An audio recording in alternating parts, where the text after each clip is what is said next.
Welcome back to another great edition of Deep Dive with Dr. Fitz. I'm your host, Dr. Sean Fitzpatrick, Superintendent of Schools here in the Schuylkill Area School District. To my left, not just teacher, but Olympic official, Sam Julian. Mr. Julian, welcome to the show. Thanks for having me. We're pumped. Like this is the first time that I've had an actual Olympic official on the show with me, but not the first Olympic participant this year, because Dr. Jared Spencer was a guest earlier. He was also at the Olympics and worked as a psychologist with some of our United States wrestlers. So cool stuff. But let's first of all go back just a week and then promote what's also happening this week before we get into your amazing story. So let's go back to last week. One of the maybe one of the most proud moments I've had on campus, when our students literally went from our greenhouse into our cafeteria, taking farm to table to the next level.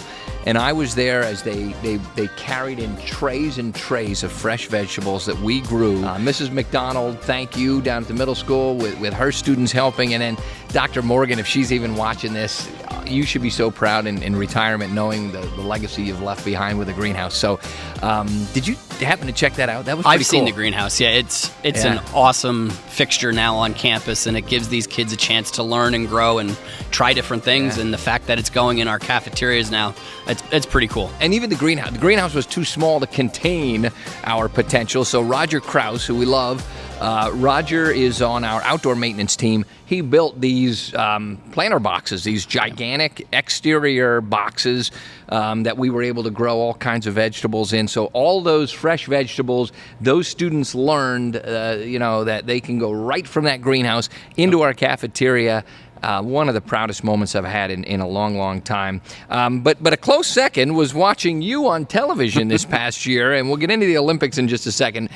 Prior to the Olympics, want to still make that final reminder, that Friday night, September 6th, 100 years of Hurricane football, we will celebrate at Rotary Field. Come on out. That's really soon. For those of you watching this on Friday, it's tonight. For those of you that might catch us the night before, it's tomorrow night. But this Friday, September 6th, 7:30 kickoff, but all kinds of cool stuff going to happen. They put together a beautiful program book for all the alumni that come back. I'm telling my two boys, my two sons played Hurricane football. I said, you have to come back to the game on Friday night. This will be the place to be. Absolutely. We want them here. But that is cool stuff. 100 years of football, but the Olympics have been around a little bit longer. By the way, welcome home. It's great to have you. Thank you very home. much. Let's start with talking about the experience. You get the nod. You know you're going. It's not your first Olympics, so right. You've been there before, but how was this year different, and what was it like? So this year was a lot different because Paris, the show that they put on, they set record levels of attendance, in all the different venues for all the different sports. The places were rocking, especially for wrestling. There was music and people chanting, and the different countries, their flags were represented, and there's way more people coming off of the experience I had in Tokyo that was under COVID protocols, right. and everybody knows my story that I unfortunately tested positive and stayed in quarantine for a little while and only got to experience 2.5 days. So for me to go to this Olympics and there's people everywhere and they're just proud of their countries and just being in that environment, it was truly amazing. Well, you usually bring us back a souvenir like Tokyo, and I remember getting the news that guess what? Poor Sam is stuck in a hotel room in Tokyo and wasn't going to make it. Awesome. Tell me, you've been around the most elite athletes literally on the planet. Yes. And Snoop Dogg, because he was there too, so we want to throw that in there. What advice do you give to young athletes that you may encounter in the hallways that may be interested in, maybe being an official, maybe becoming a referee down the road? So when I got into officiating, I happened to be in high school. I was a junior, and we went to a local tournament that didn't have enough officials. So that was where I got my start. But what I would tell young athletes now is it opens so many doors. Just the different opportunities and the networking and the traveling. I started out those first 4 or 5 years just hitting many different states and checking those off my list. And then, my mentors, the people that were making the decisions with USA Wrestling of officials, they said, hey, why don't you try for your international license? And I've been blessed close to 30 different countries. So the experiences and the opportunities are out there. If you prove that you want to work hard and always, better yourself, I would recommend it to anybody. Whatever sport they like, get into it. Yeah. By the way, it's also a plug because we need great teachers, right? And being a teacher, you lead your students, you lead in your case, your paraprofessionals that work with you, but you also can coach and officiate and do those things and be involved with sports as a teacher. And I don't think people realize some of our best coaches, our best officials, our best people that are often behind the scenes are also teachers during the day. So let's get into some of that. Talk about the program that you lead here. I know what it is, but tell our listeners what you do for us here in the Schuylkill Haven area school district. Currently I'm the high school autistic support teacher. I have 4 students. Yeah. A lot of our classroom type instruction is based around essentials for functional living. We're trying to teach those kids employability skills, the daily living functional skills so that they could foster that independence. What I really like to try to cultivate is that safe environment where they know it's okay to make mistakes as long as they're willing to try. And we want to see progress every day. And Dr. Fitzpatrick just mentioned about my paraprofessionals. I wouldn't do all the things that we were able to accomplish so far in my teaching career here. I have amazing support. We're like a family. We do things outside of school, and I think the kids feed off of that, and they are happy. And I love being here and leading the way in that classroom. Often I'm out and about, and people will say, oh my goodness, that work must be so difficult for those folks. And I know it's difficult. It's difficult. But yet they're smiling all the time. I walk past your classroom, and you guys really are a family. And I feel bad. I have a producer that writes this beautiful script, and I never look at it, and I never use it. So I'm kind of ad-libbing here a bit, and I'll ad-lib with a couple things that come to mind as a spectator when I look in on things in our special education department here, because I'm so proud of what our entire special ed department does. But when I look at Disability Awareness Week, that we devote an entire week to making sure that every regular ed student understands what it's like to live with and to function when you have a disability. Correct. And then more importantly, how we can treat each other and how we can take care of each other better. And I love that. So that's important to me. Obviously, I love the Hurricane Hop, which is an amazing prom event where we invite all the school districts in the entire county to come out, and students with disabilities have a prom that's designated just for them. It is amazing and an incredible event. Then I'm thinking, wow, don't forget about the big holiday feast that we do, where your families come in and your students prepare the meals. And again, I know we know we have a great special ed director, Mr. Rossi, of course, supports all of these things. But years ago, he said to me, "Listen, Mr. Julian wants to do more. He wants to get the kids out of the building. Right. He wants to take the kids to the grocery store to teach them those life skills that we know are so important." Talk about what it's meant to you. And by the way, that is now evolved into becoming like a postal service for the school district. But tell us about what it meant for us to be able to provide you with a district van. Well, I've been truly lucky to be here as a Hurricane, and working with Mr. Rossi, he truly is a good leader. And getting those kids out in these different experiences, we love going to the grocery store, following a list. Okay, maybe we're cooking something in the classroom, and they have to figure out what ingredients we need for the recipe.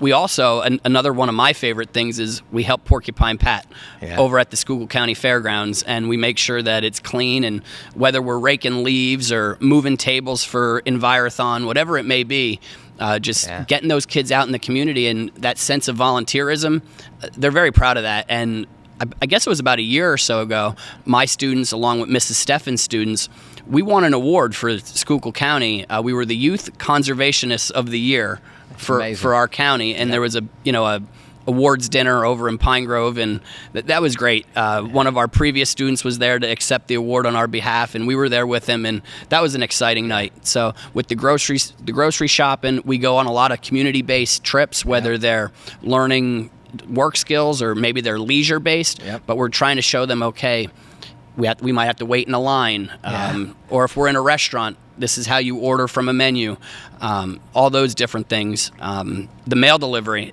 we started that last year, and it's nice because we get out of the classroom, I get the school van, and we drive around to the different schools that are on our campus, and sometimes we might even take the golf cart this year.